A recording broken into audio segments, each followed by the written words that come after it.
En el nombre del Padre, y del Hijo, del Espíritu Santo. Amén. Queridos hermanos, estamos en el domingo quinto después de Pentecostés. Invocamos esta preciosa oración con la cual suelo iniciar los sermones pidiendo ayuda. Yo creo, Señor, fortalece mi fe. Yo espero, Señor, consolida mi esperanza. Yo os amo, Señor, inflama mi amor. Yo me arrepiento, Señor, aviva mi dolor. Deseo esta vez, una vez más, expresar mi agradecimiento, sobre todo a la providencia de Dios, que ha dispuesto que yo viniera de visita aquí a Colombia. Lo ha dispuesto y lo ha llevado a cabo a través de la invitación generosa de los padres, Padre Altamira, Padre Vázquez, y les agradezco mucho a ellos. Repito, reitero mi agradecimiento a Dios, porque siempre dispone todas las cosas con su justa medida, con su justo, digamos, porvenir, lo que necesitamos, lo que necesitamos en estos momentos, que yo esté aquí. Y agradezco de manera muy especial la acogida que me han dado. Quiero agradecerles especialmente a ustedes por la hospitalidad, por la bondad, por la fe que ustedes tienen. Realmente es muy reconfortante ver un grupo de católicos con fe muy ferviente y con esas ganas, con esa fe, con esas esperanzas y caridad que ustedes tienen. Esto, lo digo, no es algo que me nace de decirlo gratuitamente como un simple elogio. Lo digo porque normalmente, como experiencia personal, sobre todo en los últimos años de mi vida, uno encuentra buenas personas, sí, encuentra buenas personas que tienen fe, que tienen esperanza, que tienen caridad, pero nunca uno encuentra tantas buenas personas juntas. Y eso yo quiero agradecerlo mucho a Dios, porque nos da otra perspectiva de la fe, de la esperanza y de la caridad, nos da otra perspectiva de Dios, y es, pienso, a lo cual Dios me ha invitado a venir para poder constatar esa realidad que uno no encuentra fácilmente en otras partes del mundo, no la encuentra esa realidad todos los días. Por eso, una vez más, agradecido a Dios, agradecido a los padres y agradecidos a ustedes. Muchos de ustedes me preguntan cómo me encuentro. Bien, me encuentro magníficamente bien entre ustedes por estas razones.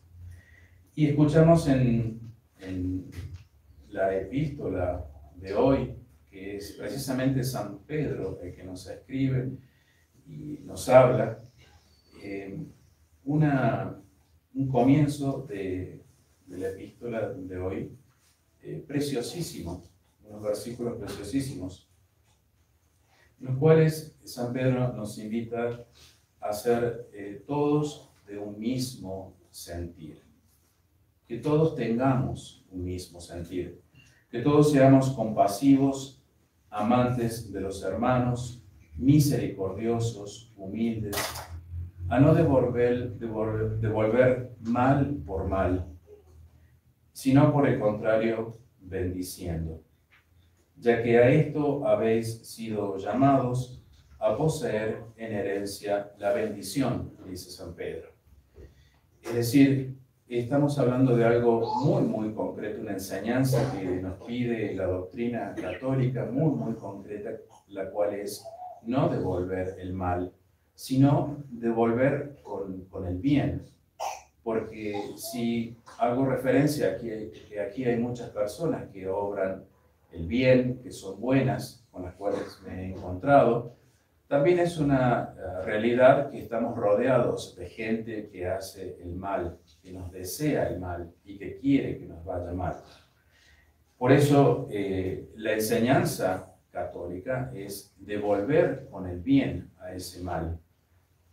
¿Para qué? Para que poder, o ¿por qué? Digamos, para poder recibir las bendiciones que Dios nos promete, las bendiciones que recibiremos como hijos de Dios si nos esforzamos por ser buenos.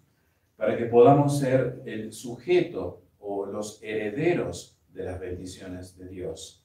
Por esa razón debemos ajustarnos a lo que Dios nos pida, muy en concreto con referencia al mal, debemos ajustarnos a devolver con el bien. La bendición que Dios nos promete es la vida eterna en el cielo, la vida eterna de Cristo. Y los hijos de Dios son los que recibirán esa bendición. Es decir, aquella persona que honestamente decide seguir a Jesucristo, seguir a Dios en su doctrina y comportarse bien y ser buena, esa persona va a recibir la bendición. Una persona que no esté dispuesta a hacer eso, que haga lo contrario, que haga el mal, no va a recibir una bendición. Y diremos algo más al respecto.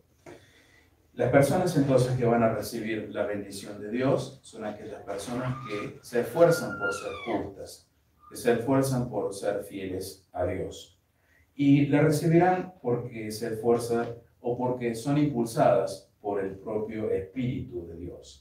Una persona que se comporta bien es impulsada por el Espíritu de Dios.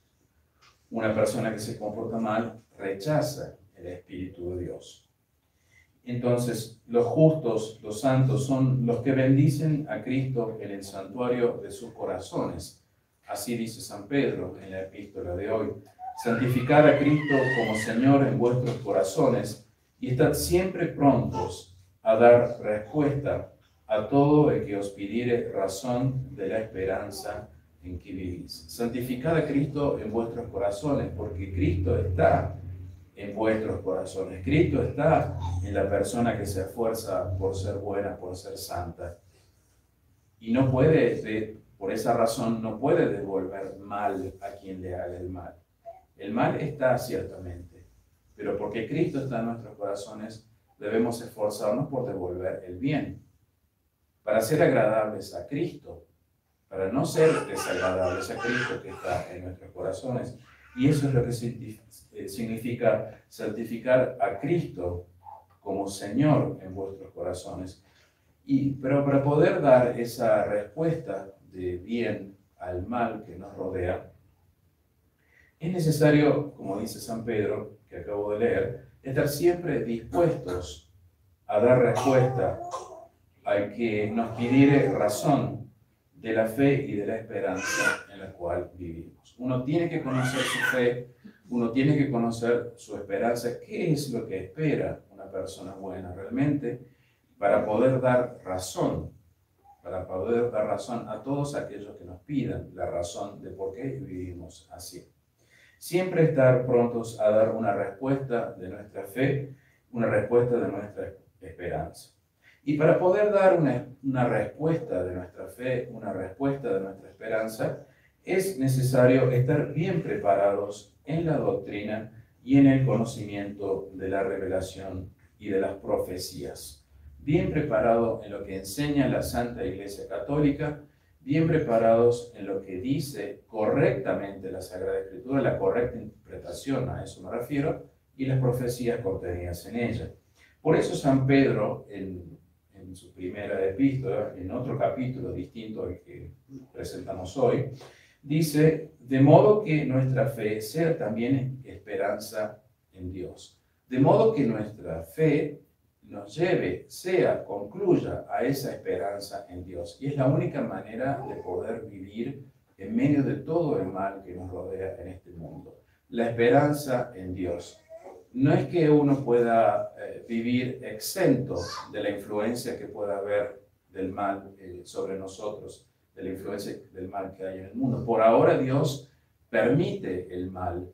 Uno desearía tal vez como ser humano, no sé, tal vez pedirle a Dios, ojalá no me pase o no me suceda ningún mal. En este momento yo no quiero que me pase ningún mal a partir de ahora. Pero eso sabemos muy bien y por eso debemos ajustarnos a nuestra fe en Dios, de que Él por ahora permite el mal y por lo tanto nosotros debemos tener la esperanza de que en algún momento el mal se va a acabar.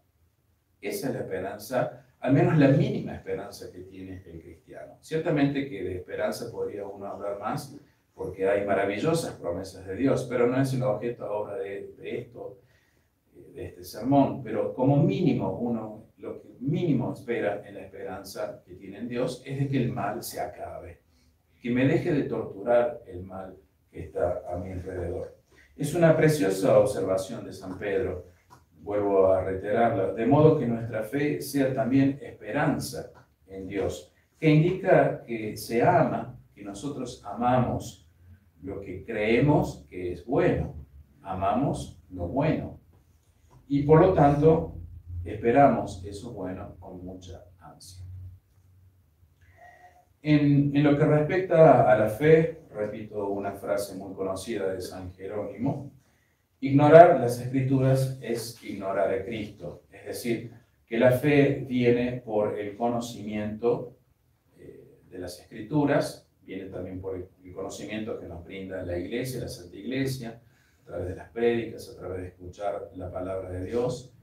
Bien, en cuanto a la esperanza, se trata de la esperanza del glorioso advenimiento de nuestro Señor Jesucristo. Es decir, cuando venga nuestro Señor Jesucristo, que es lo que realmente esperamos que suceda para que pueda haber un orden aquí en la tierra, para que pueda el mal, digamos, sucumbir y no existir más a nuestro alrededor, allí tenemos entonces que poner nuestra esperanza, la segunda venida de nuestro Señor Jesucristo. Este orden tan deseado que nosotros queremos para vivir nuestras vidas no va a suceder aquí por manos o por accionar humano, sino recién cuando venga nuestro Señor Jesucristo, y mientras tanto tenemos que ser pacientes y soportar el mal hasta que llegue ese momento. Y nuestro Señor Jesucristo, dice San Pedro, está a punto de manifestarse en este último tiempo. Evento que Jesús llama en los Evangelios, en el Evangelio de San Lucas, precisamente en el capítulo 21, nuestra redención. ¿Y cómo? La redención no es que se obró una vez y para siempre en la cruz. Y acá Jesucristo está llamando a nuestra redención a su venida sobre la tierra. La redención es un evento que tiene un comienzo y que se prolonga en el futuro, para siempre, somos salvados para siempre. Y Jesús precisamente está llamando redención al momento preciso de su segunda aparición sobre la tierra, de su segunda venida sobre la tierra. Y esto está expresado en el credo, cuando decimos, ha de venir a juzgar a los vivos y a los muertos. Ciertamente, cuando Jesucristo aparezca, habrá gente que ya habrá muerto. Puede ser que también nosotros estemos ya muertos en ese momento. No lo sabemos porque no sabemos el tiempo. Pero ¿por qué dice entonces a los vivos? Quiere decir que después de que Jesucristo venga, habrá vivos a quienes habrá que juzgar también. Bien, el credo entonces es muy claro, muy explícito en esto. Ha de venir a juzgar a vivos y a muertos. Porque si no, no tendría sentido que dijera esta distinción, vivos y muertos. Por eso es necesario conocer bien nuestra doctrina. Primero es doctrina, por la cual se llega a la fe, tan necesaria para relacionarnos con Dios. Y segundo es profecía, es decir, esperanza, porque la profecía y la esperanza tienen que ver con lo futuro, con algo que todavía no tenemos. ¿Qué es eso mínimo que todavía no tenemos? Y es esa seguridad, esa paz, el no estar rodeado del mal. Todavía seguimos rodeados del mal y esperamos que venga ese momento en que podamos estar exentos de esa influencia del mal. Y esa esperanza, ese deseo vehementísimo, vicioso anhelo de unión, que quisiera estar soñando en ello a toda hora, así como un enamorado que encuentra por primera vez a su enamorada y no puede dejar de pensar en ella. Constantemente está pensando en esa mujer que le atrae, que le gusta, que está enamorada de ella. Así deberíamos estar nosotros también, constantemente estar pensando en la segunda venida de nuestro Señor Jesucristo, para que venga a juzgarnos, para que venga a poner un orden en nuestras vidas. Y estar pensando en esa segunda venida de nuestro Señor Jesucristo a toda hora. Y que con solo pensar en esa felicidad esperada, se nos anticipa el gozo. Si hay una razón por la cual vivimos con gozo, es porque sabemos que eso va a suceder, sabemos cuál va a ser el resultado para aquellos que aman a Dios.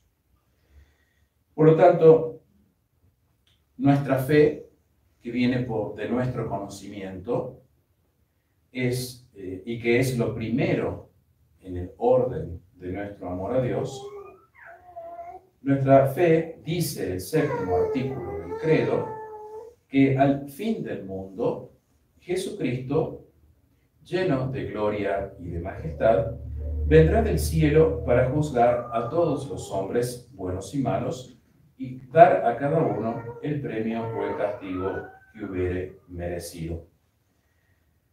Por fin del mundo, debemos entender el fin de las cosas así como las conocemos hoy. Es decir, uno no está acostumbrado, hay una cierta, podríamos decir, normalidad a través de la cual uno se puede mover o vivir en este mundo, pero que no está o no se adecua a lo exigido por Dios, a lo querido por Dios. Por eso, en las cosas y en las personas, constantemente encontramos que hay como un desvío de Dios, como un olvidarse de Dios, que se hacen las cosas, pero contrariamente a lo que Dios pide en el Evangelio. Entonces, ese comportamiento de las cosas y el comportamiento también de nosotros los humanos con respecto a la vida cotidiana que llevamos aquí, es desordenado con respecto a Dios, y fin del mundo significa que va a acabar ese desorden, que las cosas van a dejar de estar desordenadas con respecto a Dios, los seres humanos también van a dejar de estar desordenados con respecto a Dios. Es decir, Jesucristo viene a poner un orden. No viene a destruir como uno imagina, tal vez, fin del mundo, bueno, el mundo se acaba, por, no sé, por algo catastrófico tal vez.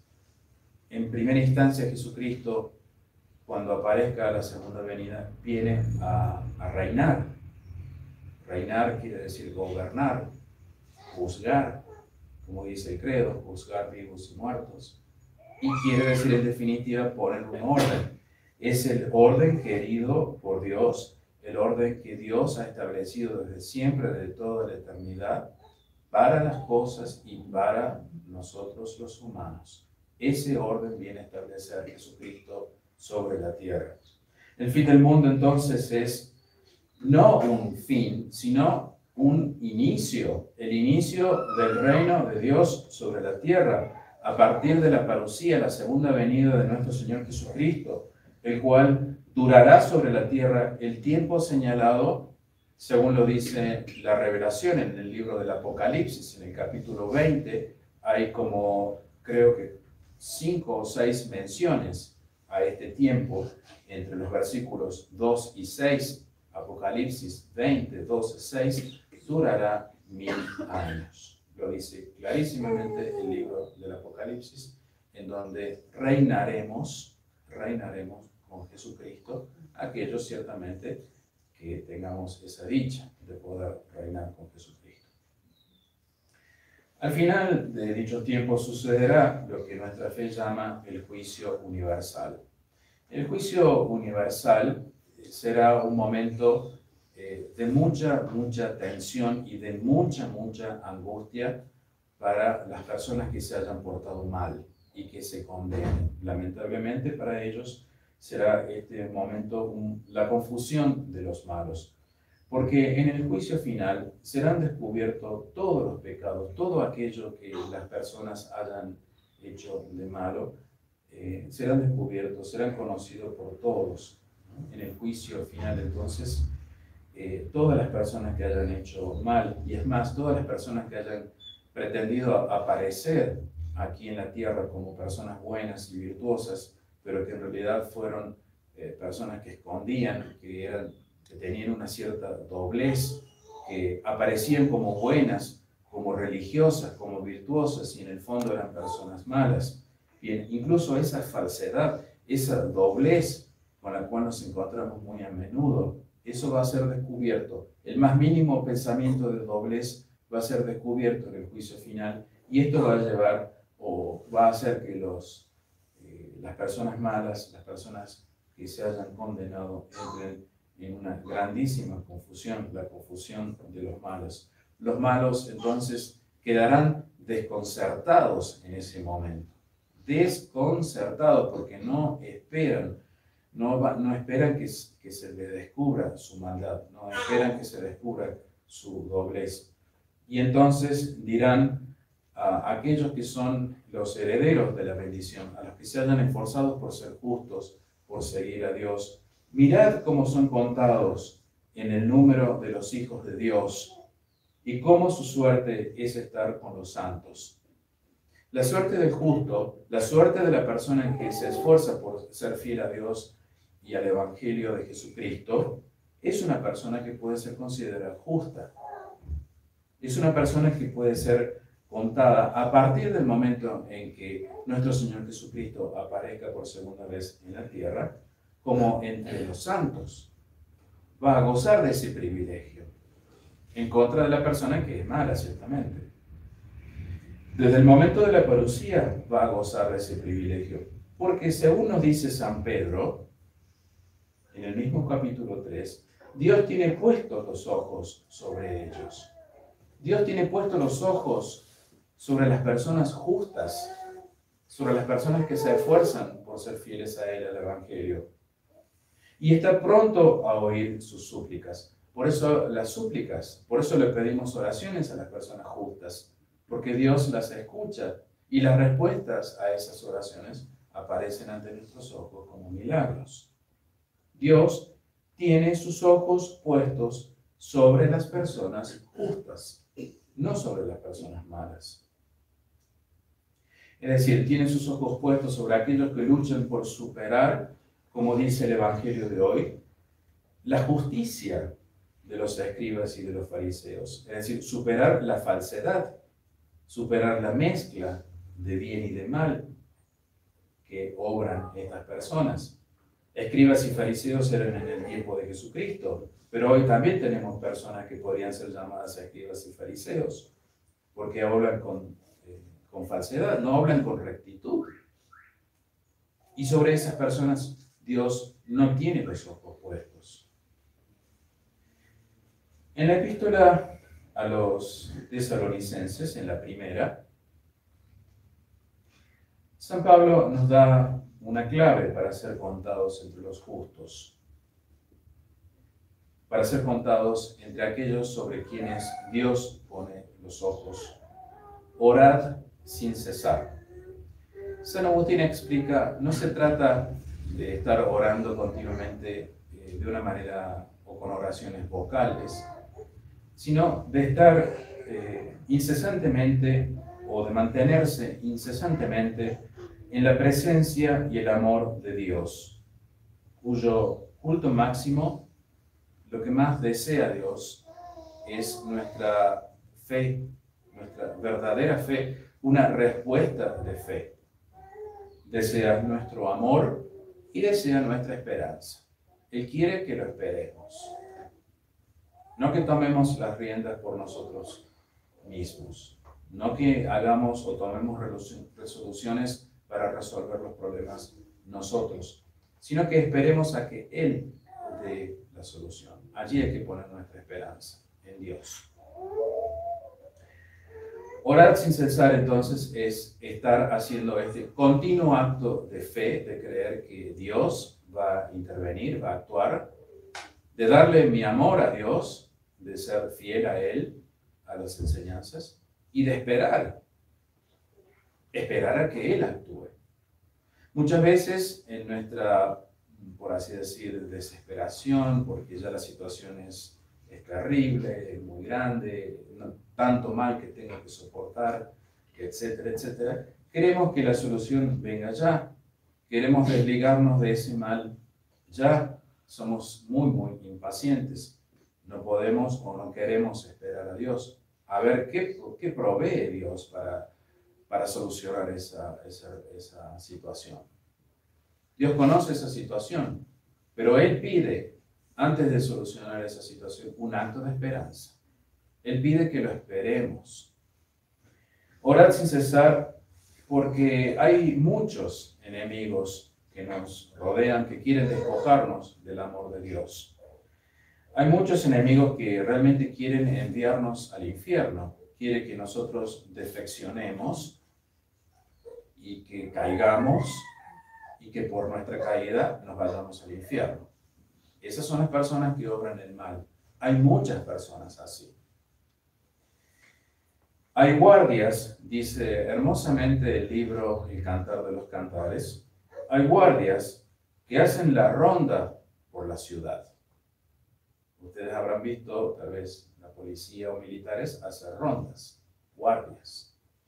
Estos guardias hacen la ronda por la ciudad y cuando encuentran una persona honesta, una persona que trata de ser fiel, que de fe, de esperanza, de caridad hacia Dios, nos golpean, nos hieren, nos quitan el manto. Esto lo explica bellísimamente, como digo, el Cantar de los Cantares. En otra parte de las Sagradas Escrituras, el Evangelio de San Lucas, allí Jesús llama a estas personas que nos esperan para hacernos caer en el mal, a los guardias del Cantar de los Cantares, los llama sabios y prudentes. Sabios y prudentes de este mundo, ciertamente. Sabios y prudentes de este mundo porque saben mucho de este mundo, saben cómo engañar, saben cómo hacer caer a los demás, a los buenos. Por eso son sabios y prudentes. No son sabios y prudentes en lo que respecta a la ciencia de Dios. Y a estas personas, a estos sabios y prudentes, es inútil preguntarles sobre Dios, porque no quieren saber de Dios, no reconocen a Dios como Padre y viven como si Dios no existiese. Por eso, volviendo al orar sin cesar, toda nuestra vida debe mantenerse en la presencia de Dios para no darle disgustos a Dios, para no ser nosotros los que estamos desviados con respecto a Dios, que nos pide, de una manera absoluta que no caigamos o no tengamos la doblez, la falsedad que tenían los escribas y los fariseos en tiempo de Jesús. Toda la Biblia muestra como mucho más abominable a Dios. Dios abomina la falsedad, la falsa religión. Es mucho más abominable, digo, para Él esta falsedad, la falsa religión, que los extravíos de pobres pecadores que pecan por debilidad. Esta idea fue en el Antiguo Testamento usada pedagógicamente por Dios para enseñarles precisamente al pueblo de Israel que no debían contaminarse, que debían mantenerse puros, porque Dios de tal modo detesta la doblez, de tal modo detesta la contaminación, que ya iba educando al pueblo de Israel. Así, en el libro del Levítico leemos: guardad mis mandamientos, no hagas que tus animales se mezclen con los de otra especie. Que tus animales no se mezclen, que no haya mezcla. Continúa el texto: no siembres tu campo con dos clases distintas de semilla. Había que sembrar el campo con una sola clase de semilla, para que no después estuvieran mezcladas las plantas. No lleves vestido tejido de dos clases de hilo. Prohibiciones que recordaban al pueblo israelita la misión que ellos tenían de mantenerse puros, de no contaminarse con otros pueblos, para no estar expuestos a la influencia de los dioses paganos de los otros pueblos, precisamente. Porque cuando ellos se contaminaban y se mezclaban con otros pueblos, lo primero que hacían era adorar o comenzar a adorar a dioses paganos. Y Dios prohibía eso, ciertamente, lo prohíbe, lo sigue prohibiendo. Y Dios sabe de ese peligro. Y Dios nos pone en guardia en contra de ese peligro. Por eso nos da estos ejemplos tan floridos, tan hermosos del campo, de los animales, de las semillas y de los distintos hilos con los cuales se puede hacer una vestimenta. En el libro del Deuteronomio vuelve a repetir esta idea. Dice: no vistas ropa tejida de lana mezclada con hilo. lo cual expresa muy vivamente el horror que Dios tiene por la mezcla. Porque toda mezcla es algo anormal. Y de aquí no estamos hablando de cualquier mezcla, sino las mezclas que realmente pueden ser muy dañinas, muy perjudiciales, como ser la mezcla que puede haber en la fe. Nosotros debemos tener una fe pura, la pura fe que nos religa, que nos une a Dios. Y el intento siempre del daño que las personas nos quieren hacer es precisamente que nuestra fe sea impura, que haya mezcla de fe. Y esto es lo que Dios detesta, que en la fe de una persona haya mezcla. Y esto es lo que normalmente vemos hoy, actualmente, que la fe está contaminada con herejía y con error. Uno podría dar muchísimos ejemplos sobre esto. Principalmente hago referencia a lo que está ocurriendo en la Iglesia Católica, a la gran defección que hay en la Iglesia Católica. Precisamente el Vaticano II, digamos, el propósito que tuvo es el de contaminar la verdadera fe. Contaminar la verdadera fe metiendo o introduciendo errores y herejías, de modo tal que la fe del simple cristiano que anda por la calle, que se esfuerza por ser justo, tenga una fe contaminada, que es precisamente lo que Dios detesta. Dios no quiere que esa persona tenga una fe contaminada, pero los hombres malvados sí se esfuerzan por contaminar nuestra fe. Hermosamente lo explica esta idea que acabo de decir, San Pablo, en la 2 Corintios, cuando dice, no os juntéis bajo un yugo desigual. No os juntéis bajo un yugo desigual. Es decir, juntaos bajo o con quienes son iguales. Que es precisamente el mismo mensaje de San Pedro de hoy cuando dice que seamos todos de un mismo sentir. Es decir, que todos tengamos la misma fe. Y por eso debemos juntarnos con los que tenemos la misma fe. ¿Por qué? No porque a los otros no les queremos el bien, sino por el peligro que conlleva juntarse con alguien que tenga una fe contaminada y nos contamine a nosotros. Vuelvo al texto de San Pablo. No os juntéis bajo un yugo desigual con los que no creen. Sigue San Pablo hermosamente. Pues, ¿qué tienen en común la justicia y la iniquidad? ¿O en qué coinciden la luz y las tinieblas? ¿O qué concordia hay entre Cristo y Belial? Es decir, entre Cristo y Satanás. ¿O qué comunión puede haber entre el que cree y el que no cree? Por eso, en el orden práctico, muchas veces se piensa, uno puede llegar a concluir así, yo tengo mucha fe, y el juntarme o el estar expuesto a la influencia de una persona que no tenga fe, que tenga una fe deteriorada, no me va a resultar en un daño para mí. Pues precisamente pasa todo lo contrario. No es mi fe lo que va a cambiar y que esta persona haga que tenga la verdadera fe, sino que mi fe va a ser disminuida por influencia de alguien que tenga una fe deteriorada. Por eso San Pablo nos advierte sobre esto, del peligro de contaminarse con la herejía, con el error. Por eso por eso la exhortación a dejar una falsa religión como la que surge a partir del Vaticano II, porque está contaminada. Precisamente hay un hermoso texto de Donoso Cortés que dice, al compás con que se disminuye la fe, se disminuyen las verdades en el mundo.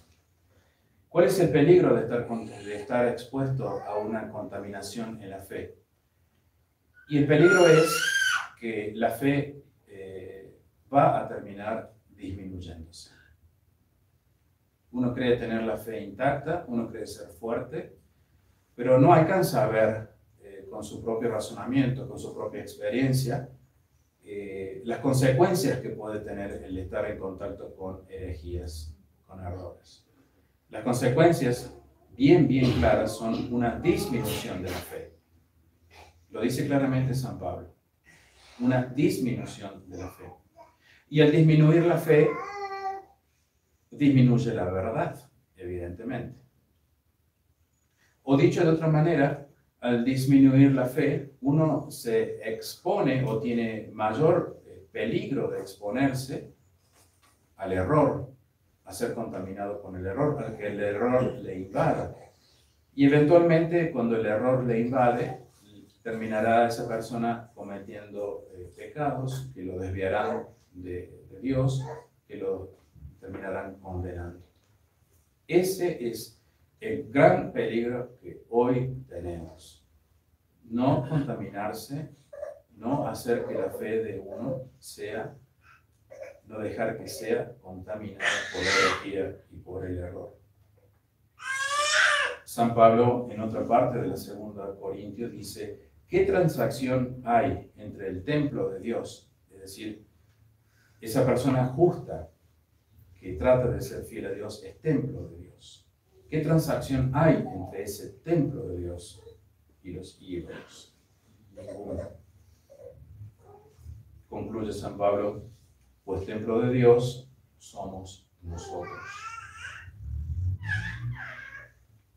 Nosotros que tratamos de tener una intimidad con Dios, pues Él está ya presente en nuestra alma como la habitación de Dios, y por eso debemos defender con todas nuestras fuerzas, defendernos de toda contaminación con la falsedad, de toda contaminación con la herejía, el error, la falsa y nueva religión, sobre todo gestada en el Vaticano.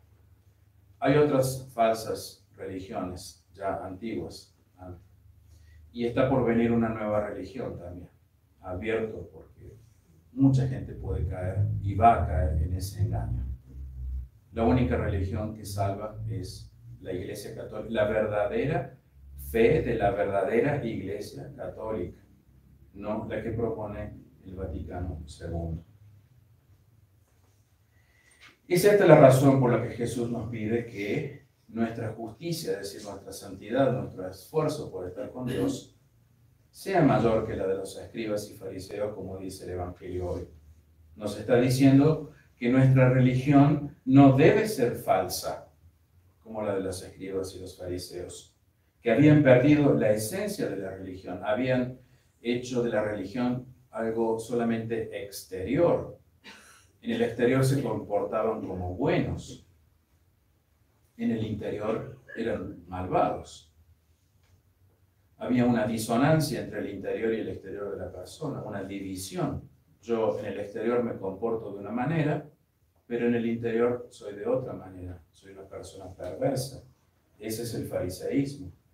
Tenían el corazón pervertido. No amaban la verdad, sino que se hacían pasar como amadores de la verdad. Por eso hay que estar muy atentos, hay que tener mucho cuidado. No amaban la verdad, no amaban a Dios. Y a esto lo llamaban religión, porque cumplían con todos los preceptos externos. Nosotros, pues, debemos superar ese comportamiento farisaico, pues la impureza de la religión es, en el fondo, un craso materialismo. Es simplemente querer cumplir con ritos exteriores, con ritos materiales. Es un sacrilegio que deshonra a los miembros de Cristo. Es una degradación del propio cuerpo, una profanación que viola el templo del Espíritu Santo, una injusticia que desconoce los derechos de Cristo sobre nosotros. Hay enemigos solapados entre nosotros que quieren hacernos caer, quieren que seamos dobles, quieren hacernos caer. Hay muchos guardias, como dice el Cantar de los Cantares, que hacen la ronda por la ciudad, como lobos rapaces, oliéndonos para devorarnos, dejándonos en tinieblas de ignorancia y maltratándonos con su enojo. Hay muchos que continuamente nos están llamando racá y necios, como dice el Evangelio. Y el Evangelio les dice claramente que el juez les condene. Le dice claramente que la asamblea les va a condenar a estos que nos llaman de esa manera. Y serán reos del fuego del infierno. Son los que nos maldicen a los buenos, con su lengua de mal y sus labios de palabras engañosas. Continuamente estamos rodeados de esta gente. Y son aquellos sobre quienes el rostro del Señor está contra ellos. Está contra el que obra el mal. Los ojos de Dios están puestos sobre los que aman a Dios, sobre los justos, y Dios aparta su mirada de aquellos que obran el mal. Por eso San Pedro bien nos advierte que en los últimos días en los cuales estamos, vendrán impostores burlones, es decir, se van a burlar de nosotros por querer seguir el bien, por querer ser fieles a Dios. Y son burlones porque viven según sus concupiscencias. Lo dice San Pedro claramente en la segunda de San Pedro en el capítulo 3. Y vendrán a devorarnos como guardias que hacen la ronda por la ciudad. Y estos nos dirán, ¿dónde está la promesa de su parucía? ¿Acaso no ven que Jesucristo no viene? Nos van a decir, ¿dónde está? San Pedro explica, se les escapa ese detalle. Se les escapa, no tienen la capacidad de ver los signos de que Jesús está viniendo, porque así lo quieren, dice San Pablo, por voluntad propia. Esto es, porque no se dan el trabajo de estudiar con rectitud la palabra de Dios. Estudien el Apocalipsis, estudien con rectitud la palabra de Dios. No les tengáis miedo, dice San Pedro, ni os aflijáis por eso. Por el contrario, bendecid a nuestro Señor Jesucristo en el santuario de vuestros corazones.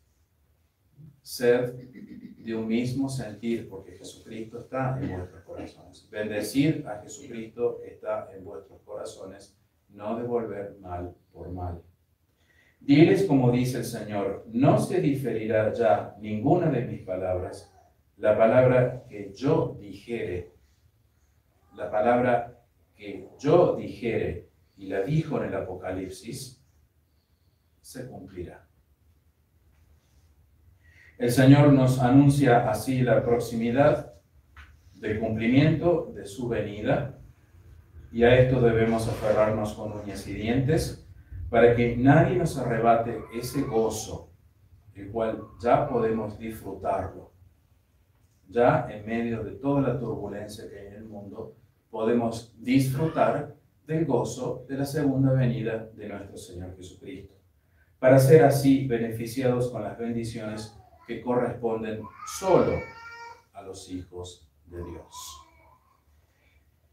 Venga la gracia, pase este mundo, hosana al Hijo de David, acérquese el que sea santo, arrepiéntase y conviértase el que no lo sea. Ven, Señor, no tardes. En el nombre del Padre, del Hijo, del Espíritu Santo. Amén.